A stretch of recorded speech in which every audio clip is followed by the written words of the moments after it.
Okay, Katelyn, welcome to Home with Friends. Welcome back to Home with Friends now. Thank you. You're welcome. Is the mic okay? I think the mic is okay. Okay. Does it feel okay? You can pull it back into you. Maybe now it'll feel okay. Do you want me to move the stand? No, I think I'm okay now. Okay, perfect. Sorry, Yeah. should we redo that? No. Okay. I love the candidness. People like to see what really goes down. Yeah. Okay, so we are here. It's Halloween. Oh my gosh.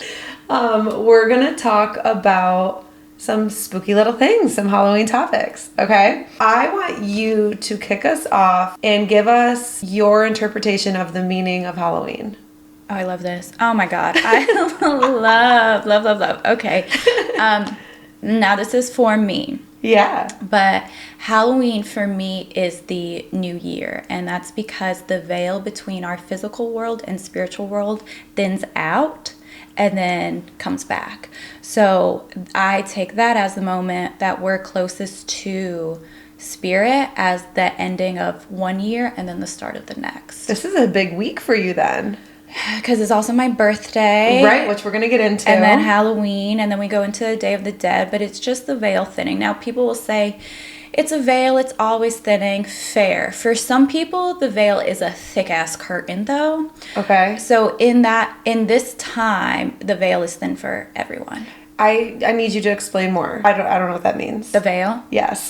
So it's the concept that we live in a 3D world right now. So everything is linear. We can only see what we can see with our 3D eyes.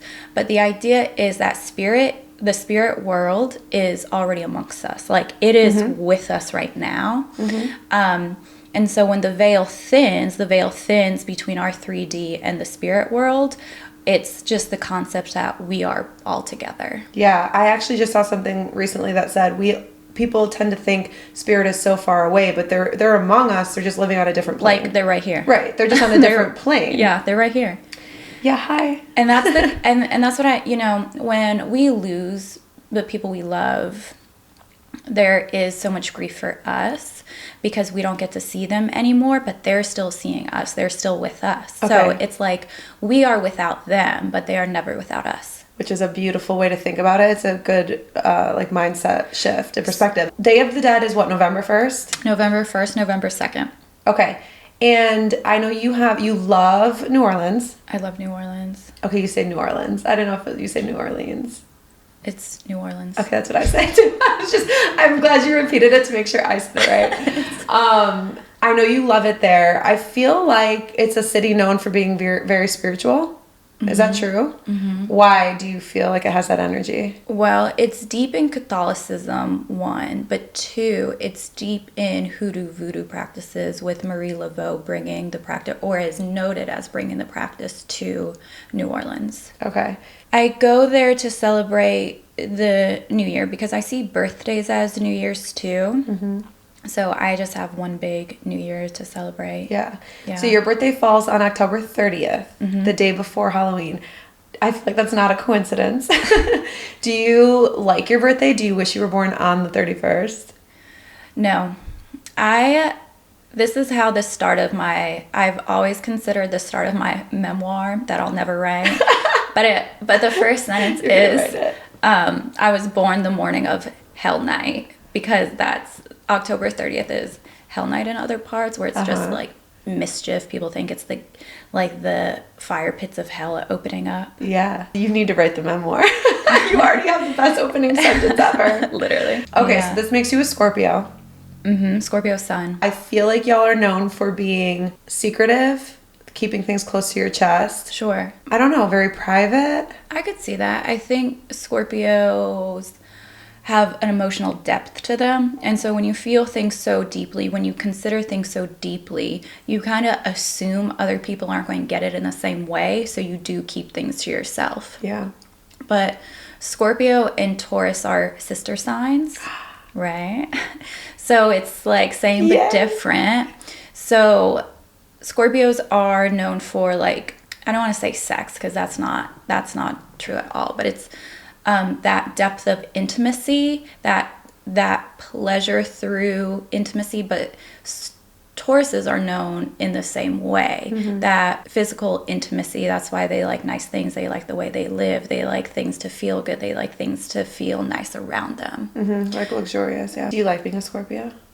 I think it's fitting for me. Yeah. I really do, because I have a Scorpio stellium in the 12th house, so I have a lot of Scorpio energy in me, and the 12th house is the house of the subconscious, so I already have 4 signs deep in the 12th house. So I have my sun sign, but I also have my Venus sign, and I think a Scorpio Venus sign, how we show up in love, is appropriate for me, because I want to like drink each other's blood and promise forever, like me and you forever. What's the craziest thing you've done in a relationship like that? Like, have you ever are you like Megan Fox and MGK? I came very close, so close, like very, very close. Wow. Whole blood ritual. The beauty of it is that it's not crazy. It's totally normal. I don't think it's crazy. I love it. Me too. The beauty of it is that I found a man, which we're clearly not together now. So I'm glad that it that we didn't do a blood ritual. But at the time, it was beautiful to find a man that was like, hell yeah, wear my blood around your neck. Right. I know. You're like, okay, that. Maybe you're my person because you're not running away from the idea. Okay, so birth charts, that's kind of a nice segue. I love when you read my birth chart. Okay, so that's also part of, there's so many things that we do in session, but one of them is, you know, a birth chart reading. Once you understand your birth chart, because you could sit here and, I mean, you could do your own research, right? And like understand what everything means. Once you have a good understanding, is there any evolution to that, or is it like, it is what it is? Yeah, so the idea of understanding your birth chart isn't so you act as the chart, it's so you act beyond the chart. If we accept our human experience is just a game, because it is, right? Our birth chart is our cheat code for our own personal game. So you have to know your cheat code, how to best play your game. So for me, I have that Venus and Scorpio in the 12th house. Like we have to merge souls. So because I know that a romantic partner. Yeah. So, but I also can see it in my friendships too. Like that's why I have few friends, but the few friends I have these deep connections with them.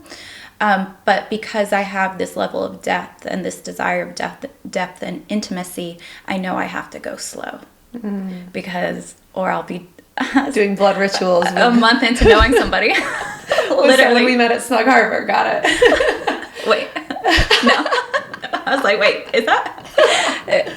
It seems so real that I believed it. Yeah. Okay, so if you could give somebody, if someone doesn't really know much about their birth chart, obviously you have to know like where you were born, when, like you have to get those details, like, Mom, what time was I born? Yeah. I know there's more than that. Like, what are the top 3 things you would look at in a birth chart? I think traditionally people look at the sun, moon, and rising. I'm going to first see where your moon is, because that helps me understand how you interact with yourself. Okay. I'm going to look for your Venus sign, absolutely, because that's how you show up in the most intimate relationships you have.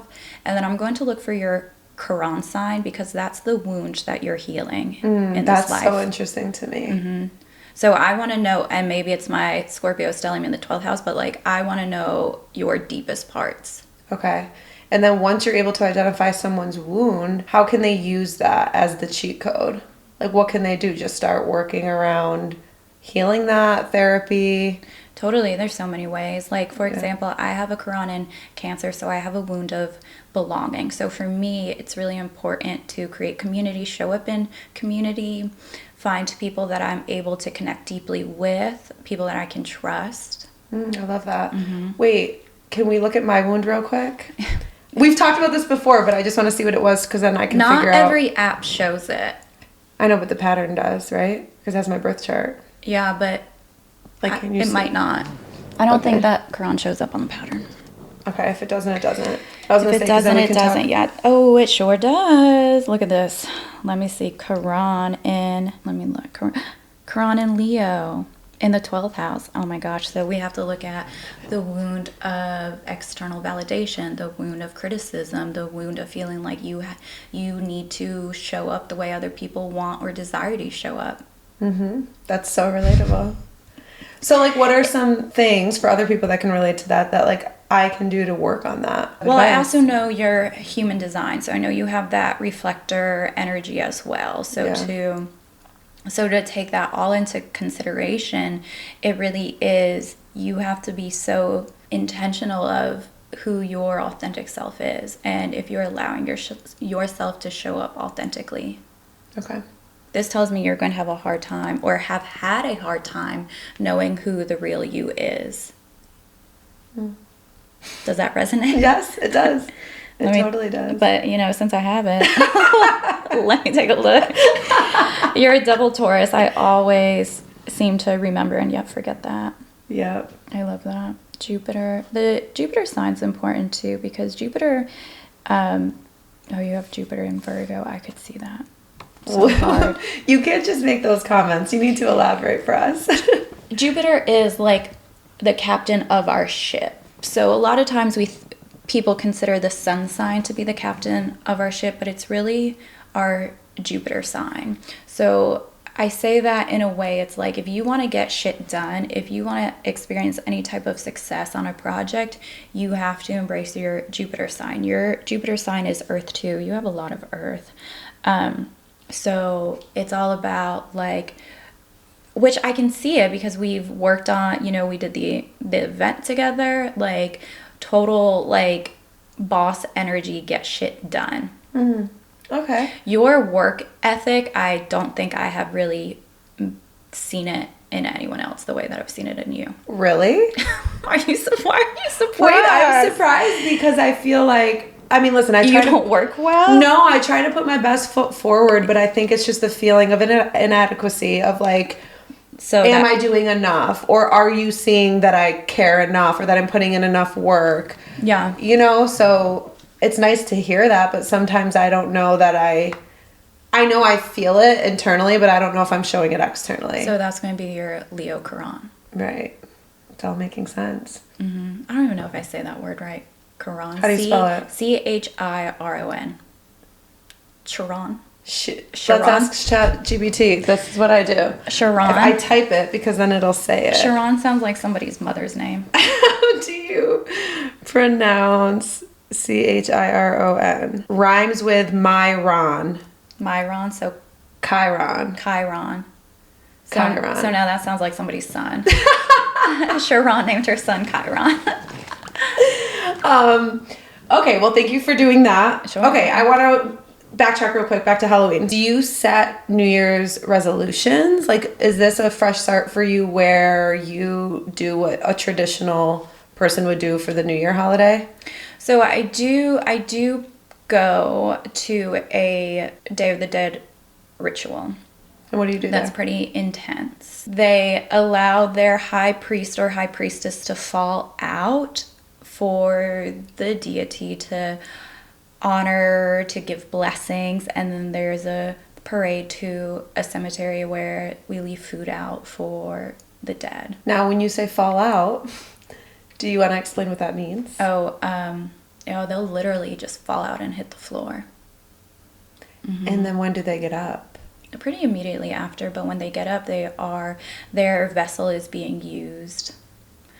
Feet, Gede, I think it's Haitian. Gede. Mm-hmm. It's the deity that takes, I'm trying to not say it, but that takes possession of the high priest, the high priestess, or really anyone there. Which would be such a... Because it's open to the public. Imagine you just show up and you just fall out. So can that happen to anybody? Theoretically, yes. Theoretically, yes. Has it ever happened to you? Once at that ritual, almost, yes. Describe that experience for us. Well, I'm very used to like yanking myself out of dreams. I've gotten really used to it. There's a long story, but I'm going to summarize it really quickly. When the high priest fell out and he came to, he looked very unwell, okay? So I don't know what I was thinking. Like white skin. Just not right. He didn't look right, okay? Like, you just knew. You had to be there. Literally, I was like, oh, he's not right. So I was already coming from an experience where I had helped somebody push out an attachment, a possession. That happened that summer. So now we're in October. So I don't know what I was thinking. I really don't think I was. I don't know what I was thinking. I don't think I was thinking. I think I really should have just minded my own fucking business. Is what I should have done. There's so much power in minding your own fucking business sometimes. Literally. And I should have. Yeah. Lesson learned. Lesson learned. And so this Gidi loves rum. So the ritual is set up. People bring rum. There's just bottles of rum. This guy falls out, hits the floor, like, right? Okay. People come and get him. He's like limped over. He looks unwell. He goes up to they show him the altar, all the rum. He takes it, swigs it, starts spitting it on people, like, and that's the blessing, right? So I'm like, I've never avoided. He's like pulling people from the crowd, like, you come here, get this blessing. I've never avoided eye contact with somebody so hard because I didn't want that. But as he's like coming around, again, I just had the experience of pushing an energy out of somebody. Again, should have minded my business. I didn't. He looked unwell. I think that's what it was. He just looked so unwell. And maybe I was like, I wonder if I could. So I used my energy, start trying to push the deity out of. And I just had a moment of clarity. The difference between a deity and an entity is the one you want in you versus the one you don't want in you, okay? Okay. So maybe that's just for myself's understanding to mind my business. No, anyway, he comes by. I start pushing the energy out of him. It's like something grabbed my energy and started pulling it out of me. And so my head's falling as if I'm falling asleep. But I'm so used to pulling my energy back in dreams. So I like woke myself up out of it. But grabbed me, started to pull me into it. My head's dropping. I woke up. And I really think that if I just would have allowed it to happen, it would have taken form in me. Okay, that's an insane experience. First of all, how many people would you say were here at this? Oh, it's open to the public. But like, were there like hundreds, 40? I would say there had to be like 50 to 60 people there. It's a lot of people. Okay. They're there to receive the blessing. So let's say, I mean, that didn't happen, but let's say you weren't able to pull yourself back and what words did you use? You said took over you, not took over you. Essentially, right? Would have found home in my vessel. Would have found home in your vessel. Would you have been able to get that out? Is that permanent? So that's the question, because after it was like really exciting. So for a while I was like, oh, I'm going to go back and I'm going to get possessed. And what? I know. So I would get met with that. And it took me a while to be like, that's not normal. Right? Like you wanted that? I still kind of do. I will not lie. I still kind of do. And I don't know what would be the after effects. It has to, I don't know if it just eventually it comes out. I don't know I don't know. Okay, so what's intriguing to you about that? Like, why do you want to be possessed? You don't? No. I don't think that I would have well, I can't speak because I really haven't had the experience. I don't think I would have any recollection or memory of it. But I could also, it's been suggested to me that in my professional work, channeling, I'm in that form of possession. Yeah, that's so true. So, yeah. That's I don't know. so true. I don't know. Does it have any negative connotation to you? It like, could. Is it scary at all? I guess it depends who it is. Right. It could be scary as fuck. You know, it's people in possessions of entities. It's terrifying. So what's your experience with, obviously we have to keep people's personal information private, but have you ever had a client or someone that dealt with this? Yes. So it was really interesting the way that year lined up for me, right? I guess no coincidences, but that summer before my energy almost got snatched from me, there's this guy who came up, not even in Charlotte, was in town, and he just was like, oh, I thought I'd do something fun, like solo trip to Charlotte. Met with me on a Saturday, had a really beautiful spiritual practice already. We had a really great conversation, and I think he must have been a little late, or I just assume people have a hard time finding my office as is, so I think that's why he had my number. I must have called him to be like, hey, are you finding the office okay? So this was when I was doing Saturday and Sunday appointments. So met with him Saturday. Sunday morning, he sent me a text, and it was like, I normally don't ask for help. Like this long thing of like, I normally don't ask for help. I just need to see you again. If you have any availability, please, like, I really need to see you. It sounds like a text I've sent you before. Just kidding.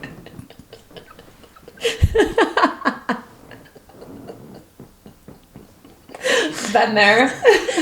So it just so happened that I still had my last appointment for that day. And we had a great conversation. So I was like excited to have another great conversation. Mm-hmm. He walks in and I'm by myself in the office. The energy was so weird that in my head I was like, I'm going to answer whatever fucking questions he has, and then I'm ending it. Like, this is not right.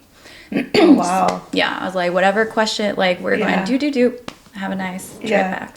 And your appointment the day before was just that, like a reading. He came in, asked some questions, like a typical reading. Yeah, typical. You didn't do session. any. Nothing crazy. Nothing crazy. Okay. Nothing crazy. So yeah, sat down. His first question was, I just need to know if it's still there. So immediately in my head, I was like, oh fuck. Oh fuck. Oh my god. And then of course I was like, what? Like, is what still there? Like, what are you, like, what? Yeah. And he was like, I went home and did what you said. So of course I'm like, wow, thank you. I don't know if anyone ever does what I advise. So thank you for that. He was like, if you had asked me before if I believed in that angel and devil duality, I would have said no. And I said, mm-hmm. Mm-hmm. He was like, I was falling out in contortion for like 4 hours all night. I took some videos of it in those moments of lucidness. Do you want to see the videos? And I said, no, I trust you. Oh, I was you like, said no? Yeah, I was like, no, I'm good on that. I trust you though, because that's a wild thing to lie about, but yeah. I trust you, so I'm good. And he was, I guess, because I don't remember sessions, so I guess I had just spoke to him about him needing to do this Archangel Michael meditation. And so he went to wherever he was staying, did it, and he told me that when he was looking in the mirror, like, he was seeing horns, he was seeing all this stuff, crazy. So he's like, I just want to like practice opening up my heart, if you could do that. And I said, okay, yeah, easy. If we're switching topics, hell yeah. Yeah. Like, whatever. Yeah. Take it off. So I use the front of my energy, right? I'll like push into somebody's heart to open it up. That's how I open up to begin reading them anyway.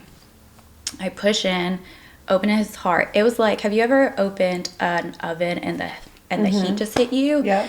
It was like that. The heat hit me so bad. My head flew back, right? When I look up, he's contortioning in the chair. I like jump up, right? Because his back is to the door of me getting out of my office. Oh my god, yeah, you gotta switch that setup. I did. Yeah, okay. It's different now. Yeah. I sit by the door now. God, you do. Yeah. So I jump up and immediately I'm like, we gotta go outside, because in my head I'm like, I could at least run away. Okay, wow. So I like keep my front to him. I'm like going against the wall, like around him, be like, we gotta go outside. He's having a hard time following me. Okay. Yeah, like when you say contortion, like I don't need you to like do it, but is he even like looking at you? He's like jumping. He's trying to hold on to the chair. He's like shaking in the chair. Is he aware of like what you're saying to him and able to like know what's going on? Yes. Okay. At this point, yes. Okay. So he follows me. We get to the door frame that will lead out. I opened the front door, so I'm like, I could at least run away. Like, worst case scenario, you'll just see me. Okay, like, run by my front door. Woo, there she goes. Wonder what's going on. Like, Katelyn. Worst case scenario, I'm gonna, and like, I'm not even a fast individual, but I bet you I'm like floating. Yeah. So I wish I could demonstrate it to you. There's no way for me to. So I'm just going to explain it, okay? So I have the front door open. He's in the door frame. He grabs the side of the door frame, okay? Slides down, gets onto like slides down the door frame. With his hand? With his hand, okay. Gets on all fours, Okay, Okay, looks I'm at me, scared. Brittany. I'm scared. Looks at me, growls, and then flips over and it starts sounding like he's about to throw up. What? Yeah. Growled at me. What? I have never felt fear that raw in my life. I've never, and I hope to never, Right. but I've never felt fear like that. Oh my God. What did you do? So my first thought after he was like on his Was back, it a long growl? Like, I'm just like, was it like... it was long enough. And then he flipped over on his back. And started like the veins in his neck were like popping out. His eyes were rolling back. He was like making sounds like he was about to vomit. His legs were shaking. At first in my head I was like, is he fucking with me? Because Right. now the front door's open. I feel safe again. And then like I just watch him a little bit longer and I'm like, okay, no, he's not. Like this is actually happening. Holy shit. Mm-hmm. So I was trained to clear homes of demonic energy, stuff like that. And so I kind of had an idea of what I needed to do, or I mean, I had never been in that situation, so I just used that same training. It is important to keep like a conversation with that individual because if his voice changed, done. What do you mean? Then that's like... a full, he allowed full overtake. That's so creepy. So the voice changing is like the... It's marker. full. Yeah, it's he gone. What would you have done? Like, kicked him? I'm just kidding. I don't But even really, know. what would you have done? The thing is, in that moment, like the front door was open. I felt safe enough. I felt safe enough to get away, but I felt my dad put a shield over me. Aww. And so once I felt his protection and I was able to call in my own guides and my own angelic realm, I felt such like a barrier of protection from him. I felt no fear. Okay. So as much as I can make the joke, if his voice changed, I just would have like jumped over like that stairwell and just started running. I don't think I would have. Right. Because I do feel a responsibility to my clients. Right. Truly. So it took about an hour. I am grateful he was my last appointment because Right. I couldn't imagine somebody else walking it because it like happened in the entryway. Right. It took about an hour to clear. We stayed in communication, so his voice never changed, and we got as much out of him that we could. And this was, you stayed right in the entryway? Uh-huh. Yeah. Oh my God. He started to come back. I could tell like it was no more contortion, no more shaking, no more throwing up, no more eyes rolling. No, like you could tell that he was just like calming in his energy. Did he remember that happened? Yes. Full. See, that's really scary. Full. He had sent me, so keep in mind, he doesn't live in Charlotte. So I always like, this was a couple years ago. I would always think of him because that's something you don't forget. Oh, hell no. I'll never forget it, and it's just a story. from I you. would always like, I always thought like once he went back home, when his friends were like, so how was your trip to Charlotte? Like, you do anything cool? He did send me a text maybe a month later saying he got some Reiki done. A little bit more had come out, but for the most part, he feels like it's been all clear. Why do you think that happened to him specifically? Okay, so he had a live-in attachment. So what happened is this energy came into him early in his life. Mm-hmm. And so it's you don't even realize it's there. So he just didn't realize it was there. Once he left, like, did you... Okay, so actually this is a good question for you then. So you see something like that and you still want to be possessed?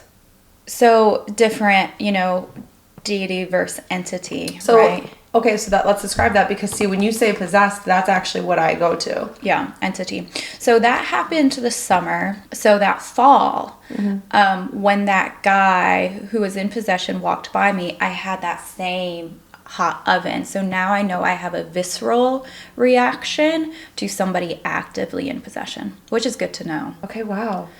So, so now we're going fast forward a couple months. Okay.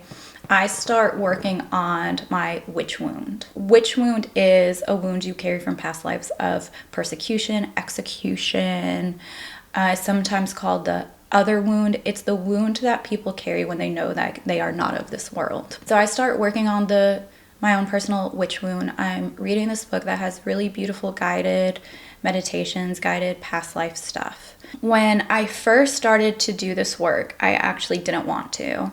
When Ed at the time asked me, Ed, who is my mentor, asked me to join his team, I was like, no, hell no, no interest. And he was like, you can go into meditation and you can negotiate your contract with spirit, negotiate your working contract with spirit. And I did that. And the only thing that I asked for was that my sister be kept safe. Like, aww, I will do this work as long as she's safe. If anything happens to her, I'm done. You're going to have to find somebody else. That was my only negotiation. And I never knew why. Like, deep in meditation, I'm like, this is all I'm asking for. Because I probably could have asked for some other things, you know. Like, hindsight, right? There were definitely some other things I could have put on the table. You know, and they are like, yeah. Yeah, like, oh, easy. Yeah, okay. That's a good deal for us. You know, other people ask for it. Right. Okay. So I'm working on the witch wound. I'm doing past life work. I'm, recalling past lives, because there's that concept, once a witch, always a witch. Once a healer, you always reincarnate to take on that healing role. So I recalled this life because I couldn't, that guy, with the entity, yes, I had training on how to clear homes, but I was like, how did I know what to do? Like, what a bizarre thing to know in that moment of, once that calm hit me, the protection came over me, I hit that calm, I'm like, I can do this? Like, how? Right. So I saw this life where I was doing just that. My role as a healer was to clear people of possession. So people were seeking me out, very on the low, seeking me out. You knew somebody who knew somebody that could help your guy with the possession. Okay, it was like that. I totally can see you in that role. That makes so much sense. Yeah, so it's me. So I was actually doing more than the church at the time, and it was fucking with their money. So I don't know if they were charging people. I was affecting the church's money. I was affecting the church's work. So the church sought me out to kill me, but they didn't know who I was. So my sister was my sister in that life too. And my sister took the fall and they executed her so I could continue doing the work. And now I understand that's why that was my only negotiating. I'll do this work if you keep her safe. Isn't that crazy? Wait, she obviously knows that story. Mm-hmm. How does she feel about that? Alexis and I we travel together. And it's funny because that's the concept of soulmates. I think we've talked about it before, that our soul, we've created this, Katelyn, that's such a wild story. Isn't it? Wow. Yeah, it really is. We've created this idea that a soulmate is that one romantic partner. And it's not. It's the people, the souls that we travel with. So Alexis and I travel often. And we take different roles. Your mom can be your daughter or your brother, your husband, whatever.